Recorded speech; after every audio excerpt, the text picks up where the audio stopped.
What's up, YouTube? This is me, Asian Dave, aka Fanatical for Jesus. I'm coming to you real quick. I want to share some thoughts about a verse that I was reading in my daily proverb reading. I'm a little bit behind. Like I normally read one proverb a day. I'm a couple days behind, so I was just trying to catch up. And I came across this verse in chapter 10, verse 1. It talks about a wise son makes a glad father, but a foolish son is a sorrow to his mother. And coming from the Asian culture, I could really understand this. I know that this concept is kind of hard to understand or antithetical to a Western society where everybody's individualistic and what you do doesn't really it shouldn't really affect how people look at your father and mother and stuff like that. However, coming from my culture, and I mean, I know Spanish cultures and African American cultures are just the same way, or not African American, but also just African cultures are the same way. Like, it's we have an understanding of everything you do will either bring shame or honor to your parents or your family as a whole, and it makes sense. If you notice in Exodus chapter 20, in the Ten Commandments, it does the only commandment that has a promise attached to it is honor your father and mother. And I know this is a hard thing for a lot of people to understand. Cause I know, especially in my generation and the generations after mine, a lot of young people have a really hard time respecting their parents. They do. Like, let's just face it, they do. I've seen kids talk back to their parents and argue with their parents, and they would do things that I myself wouldn't get away with when I was a kid. When I was a kid, if I told my mom no, I didn't want to do something she told me to do, she would beat me. And honestly, I think a lot of kids these days need to be beaten.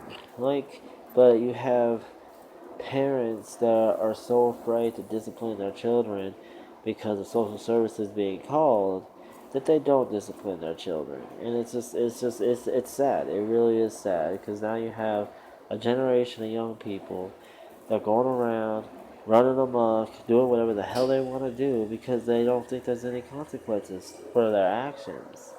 And it's sad. I'm saying this to someone who wants to go into the social work profession, but however, I'm not going to be like a typical social worker that's just going to pull a child out of a family for every case of a child abuse allegation. No, I'm not. I'm going to go in, talk to the kid, talk to the parents, and if I find out that the mom, like say that it was an instance of a mom smacking her son across the face because son yelled at her or something, I'll look at the kid and be like, "You're lucky you're not in my house," and I'll look at the mom or the dad and I'll say, "Good job. I didn't see anything here," and then I'll leave because I don't consider that child abuse. I really don't.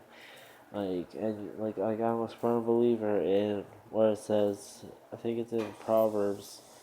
Yeah, I think it's in Proverbs. I don't remember exactly where, but it says, "Spoil the rod or spare the rod, spoil the child." Like if you don't discipline your child, you're in a sense spoiling them. And I'm not talking about disciplining. I don't consider grounding your child for a day or two or a week to be disciplined, because to some children they don't mind being grounded, especially if they're introverted and they don't really like talking to people anyways. You grounding them is actually just punishing. It's just actually rewarding them. So I don't consider that discipline. I consider discipline like beating your child. Like that's what I consider discipline.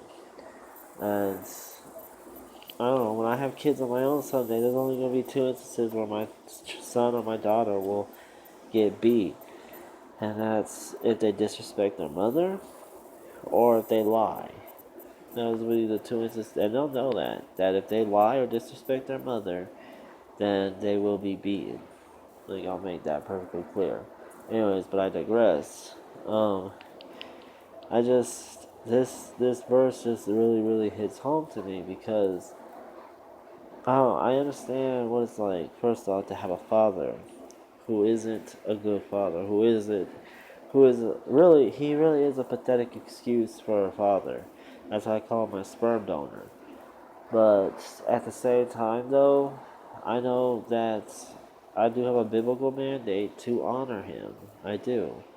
And it's really hard. And I know in some circumstances, the best way to honor a parent that you think is no good is to pray for them. Pray for their salvation. Pray that God reveals himself to them.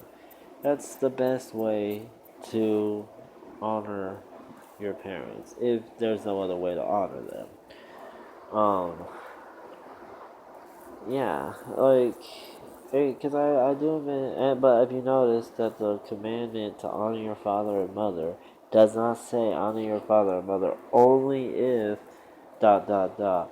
Only if they do this, or only if they do everything right, then you should honor them. No, it just says point blank, period. Honor your father and mother. That's it. It doesn't give any other. It doesn't give any other extenuating circumstances. It just says honor your father and mother. So there's no way around it. You can't rationalize why you disrespect your father or mother. You can't rationalize why you bring why you bring shame upon your parents. You can't. You have to accept. Okay, the Bible says I need to honor my father and mother, so therefore, I'm going to honor my father and mother. Like it's just like it's simple. Well, it's not really simple. But it's very clear, according to the biblical mandate. It is very clear what what the kind of relationship we are to have with our parents. We didn't choose who our parents were going to be. We did it. That's true. But we can choose how we react and treat our parents. And that's why, like, when I found out my mom was homeless, I went and had to go get her. Like, I mean, I've